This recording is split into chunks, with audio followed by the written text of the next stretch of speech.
ನೋಡಿ. ಹಾಯ್ ಎಲ್ಲರಿಗೂ. ನೋಡಿ, ಮರದಲ್ಲಿ ಗುಜ್ಜೆ ಹಲಸಿನಕಾಯಿ ಆಗ್ಲಿಕ್ಕೆ ಸ್ಟಾರ್ಟ್ ಆಗಿದೆ. ಹಾಗೆ ಅದರೊಂದು ರೆಸಿಪಿ ಮಾಡಿ ತೋರಿಸುವ ಅಂತ ಇದ್ದೇನೆ. ಇವತ್ತು ಇದರದ್ದು ಸುಕ್ಕ ಮಾಡಿ ತೋರಿಸ್ತೇನೆ. ನೋಡಿ, ಕಾಯಿ ಇದು ಹಣ್ಣಾಗಬಾರ್ದು. ಇದು ರೆಸಿಪಿ ಮಾಡಬೇಕಾದ್ರೆ ಈ ಥರ ಚಿಕ್ಕದಂದ್ರೆ ತುಂಬ ಚಿಕ್ಕ ತಗೊಳ್ಬಾರ್ದು, ಮೀಡಿಯಂ ಸೈಜ್ ಇದು, ಈ ಸೈಜ್ ಇದು ತಗೊಂಡ್ರೆ ಕರೆಕ್ಟ್ ಆಗುತ್ತೆ. ಸುಕ್ಕ ಮಾಡಲಿಕ್ಕೆ ಅಥವಾ ಸಾರು ಮಾಡಲಿಕ್ಕೆಲ್ಲ ಒಳ್ಳೇದಾಗ್ತದೆ. ಓಕೆ, ಫಸ್ಟಿಗೆ ಈಗ ಇದನ್ನು ಕಟ್ ಮಾಡುವ. ಅದಕ್ಕಿಂತ ಮುಂಚೆ ನನ್ನ ವೀಡಿಯೋಸ್ ಎಲ್ಲ ನಿಮ್ಗೆ ಇಷ್ಟ ಆಗ್ತಾ ಇದ್ರೆ ವಿಡಿಯೋಗೊಂದು ಲೈಕ್ ಕೊಡಿ, ವಿಡಿಯೋನ ಫ್ರೆಂಡ್ಸ್ ಜೊತೆ ಫ್ಯಾಮಿಲಿ ಜೊತೆ ಎಲ್ಲ ಶೇರ್ ಮಾಡಿ. ಈಗ ಇದನ್ನು ಕಟ್ ಮಾಡುವ. ಓಕೆ, ಈಗ ಕತ್ತಿಗೆ ನಾನು ಸ್ವಲ್ಪ ಎಣ್ಣೆಯನ್ನು ಹಾಕ್ತಾ ಇದ್ದೀನಿ. ಇಲ್ಲಾಂದರೆ ಇದರ ಗಮ್ ಉಂಟು ನೋಡಿ, ಅದು ಇದಕ್ಕೆಲ್ಲ ಅಂಟ್ಕೊಳ್ಳುತ್ತೆ. ಹಾಗಾಗಿ ಕತ್ತಿಗೆ ಹಾಗೂ ಕೈಗೆ ಕೂಡ ಒಳ್ಳೆ ರೀತಿಯಲ್ಲಿ ಎಣ್ಣೆಯನ್ನು ಹಾಕಿಕೊಳ್ಳಿ. ಕಟ್ ಮಾಡುವ.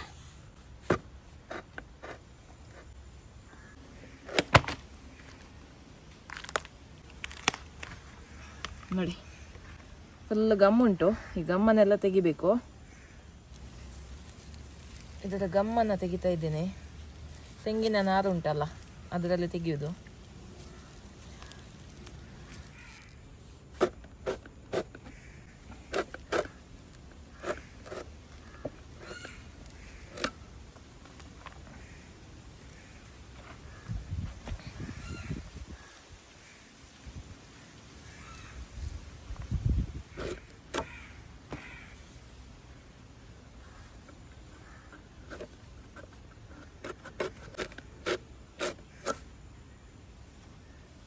ಓಕೆ, ಈ ಮಧ್ಯದ್ದು ಹಾರ್ಡ್ ಪಾರ್ಟ್ ಉಂಟಲ್ಲ, ಇದನ್ನು ಕಟ್ ಮಾಡಿ ತೆಗಿಬೇಕು.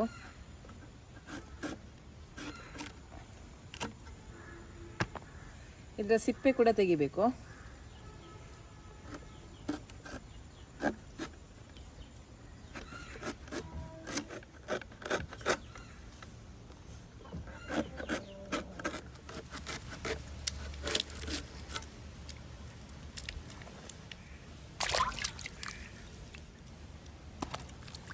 ನೋಡಿ, ಈ ಥರ ಕಟ್ ಮಾಡಿ ನೀರಲ್ಲಿ ಹಾಕಿ ಇಡಬೇಕು.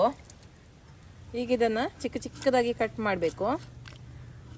ಎಷ್ಟು ಚಿಕ್ಕದು ಮಾಡ್ತೀರಿ ಅಷ್ಟು ಒಳ್ಳೆಯದು. ಸುಕ್ಕ ಮಾಡೋದಲ್ಲ, ಗಸಿ ಮಾಡೋದಾದರೆ ಸ್ವಲ್ಪ ದೊಡ್ಡ ಕಟ್ ಮಾಡಿದ್ರು ಪರವಾಗಿಲ್ಲ, ಅದು ದೊಡ್ಡದೇ ಇಡಬೇಕು ಪೀಸ್. ಸುಕ್ಕ ಎಲ್ಲ ಮಾಡುವಾಗ ಆದಷ್ಟು ಚಿಕ್ಕ ಪೀಸನ್ನು ಕಟ್ ಮಾಡಬೇಕು.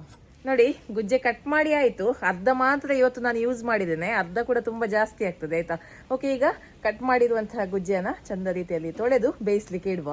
ಓಕೆ, ಈಗ ಇದನ್ನು 2-3 ಸತಿ ನೀರಲ್ಲಿ ತೊಳಿಬೇಕು.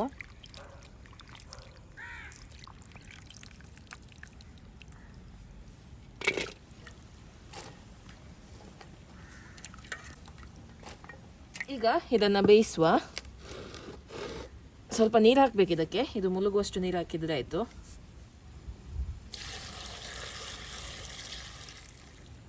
ಒಳ್ಳೆ ರೀತಿಯಲ್ಲಿ ಬೇಯಲಿ ಇದು. ಓಕೆ, ಮಸಾಲೆಗೆ ಇಲ್ಲಿ ನಾನು 12 ಬ್ಯಾಡಿಗೆ ಮೆಣಸು, 6 ಗಿಡ್ಡ ಮೆಣಸು, ಇದನ್ನೆಲ್ಲ ನಾನು ಎಣ್ಣೆಯಲ್ಲಿ ರೋಸ್ಟ್ ಮಾಡಿದ್ದೀನಿ. ಸ್ವಲ್ಪ ಎಣ್ಣೆ ಹಾಕಿ ಲೈಟಾಗಿ ರೋಸ್ಟ್ ಮಾಡಿದರೆ ಸಾಕು. ಹಾಗೆ 4 ಎಸಳು ಬೆಳ್ಳುಳ್ಳಿ, 1 ಚಿಕ್ಕ ತುಂಡು ಹುಳಿ, ಹಾಗೆ ಬೆಲ್ಲ, 1 ಟೇಬಲ್ ಚಮಚದಷ್ಟು ಕೊತ್ತಂಬರಿ ಬೀಜ, ಹಾಗೆ 1 ಟೀ ಸ್ಪೂನಷ್ಟು ಜೀರಿಗೆ. ಓಕೆ, ಇದನ್ನೆಲ್ಲ ಲೈಟಾಗಿ ನಾನು ಎಣ್ಣೆಯಲ್ಲಿ ರೋಸ್ಟ್ ಮಾಡಿದ್ದೀನಿ. ಈಗ ಇದನ್ನು ಪೇಸ್ಟ್ ಮಾಡಿ ತರುವ. ಮಸಾಲ ರುಬ್ಬಿ ತಂದಿದ್ದೀನಿ. ಈಗ ಇದಕ್ಕೆ 1/4 ಚಮಚದಷ್ಟು ಅರಿಶಿಣದ ಪುಡಿಯನ್ನು ಹಾಕ್ತಾ ಇದ್ದೀನಿ. ಹಾಗೆ ಅರ್ಧ ಕಾಯಿ ತುರಿಯನ್ನು ಕೂಡ ಹಾಕ್ತಾ ಇದ್ದೀನಿ. ಕಾಯಿ ತುರಿ ಹಾಕಿ ಜಸ್ಟ್ ಒಂದ್ಸತಿ ತಿರುಗಿಸಿದ್ರೆ ಆಯಿತು. ತುಂಬ ಪುಡಿ ಮಾಡ್ಲಿಕ್ಕೆ ಹೋಗಬೇಡಿ. ಓಕೆ, ಈಗ ಇದಕ್ಕೆ ಸ್ವಲ್ಪ ಉಪ್ಪನ್ನು ಹಾಕುವ. ನೀವು ಬೆಲ್ಲ ಬೇಕಿದ್ರೆ ಇದಕ್ಕೇನೆ ಹಾಕ್ಬೋದು, ನಾನು ಮಸಾಲೆಗೆ ಹಾಕಿದ್ದೀನಿ. ನೀವು ಇದಕ್ಕೆ ಹಾಕ್ಬೋದು. ಕಲ್ಲುಪ್ಪನ್ನು ಹಾಕ್ತಾ ಇದ್ದೀನಿ. ರುಚಿಗೆ ಎಷ್ಟು ಬೇಕಷ್ಟು ಹಾಕಿಕೊಳ್ಳಿ. ಒಮ್ಮೆ ಮಿಕ್ಸ್ ಮಾಡುವ. ಇದು ಒಳ್ಳೆ ರೀತಿಯಲ್ಲಿ ಬೇಯಲಿ. ನೀರು ನೀವು ಕಡಿಮೆ ಹಾಕಿದರೆ ಒಳ್ಳೆಯದು. ಅಂದರೆ ಸುಕ್ಕ ಮಾಡಲಿಕ್ಕೆ ಬೇಕಿದ್ರೆ ನೀರು, ಅಂದರೆ ಸುಕ್ಕ ನಿಮಗೆ ಡ್ರೈ ಬೇಕಿದ್ರೆ ನೀವು ನೀರು ಕಡಿಮೆ ಹಾಕಿದರೆ ಆಯಿತು. ನಾನಿನ್ನು ಹೀಗೇನೆ ಇದನ್ನು ಓಪನ್ ಇಟ್ಟು ಬೇಯಿಸ್ತೇನೆ. ಸ್ವಲ್ಪ ನೀರೆಲ್ಲ ಡ್ರೈ ಆಗಲಿ. ಇನ್ನು ಕೂಡ ಇದು ಬೇಯಲಿಕ್ಕೆ ಉಂಟು. ಒಳ್ಳೆ ರೀತಿಯಲ್ಲಿ ಬೇಯಲಿ. ಮತ್ತೆ ಇದಕ್ಕೆ ಮಸಾಲೆ ಹಾಕುವ. ಓಕೆ, ನೋಡಿ, ಇದು ಒಳ್ಳೆ ರೀತಿಯಲ್ಲಿ ಬೆಂದಿದೆ. ಈಗ ರುಬ್ಬಿರುವ ಮಸಾಲೆಯನ್ನು ಇದಕ್ಕೆ ಹಾಕುವ.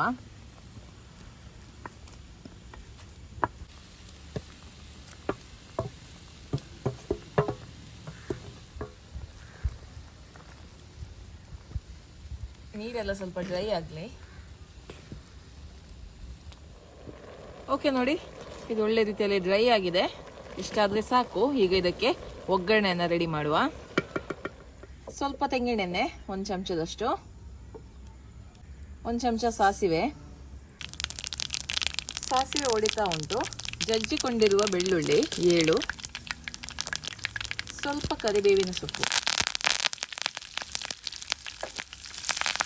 ಒಗ್ಗರಣೆ ರೆಡಿಯಾಗಿದೆ, ಇದನ್ನು ತೆಗೆದು ಬಿಡುವ.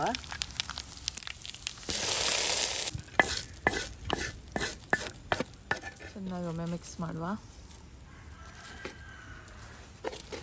ಓಕೆ, ಈಗ ಗುಜ್ಜೆ ಸುಕ್ಕ ರೆಡಿಯಾಗಿದೆ. ಇನ್ನು ಟೇಸ್ಟ್ ಮಾಡುವ.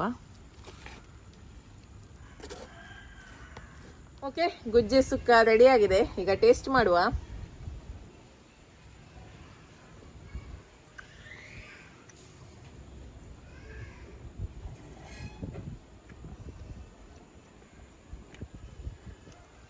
ತುಂಬ ಚೆನ್ನಾಗಿ ಮಸಾಲ ಎಲ್ಕೊಂಡಿದೆ.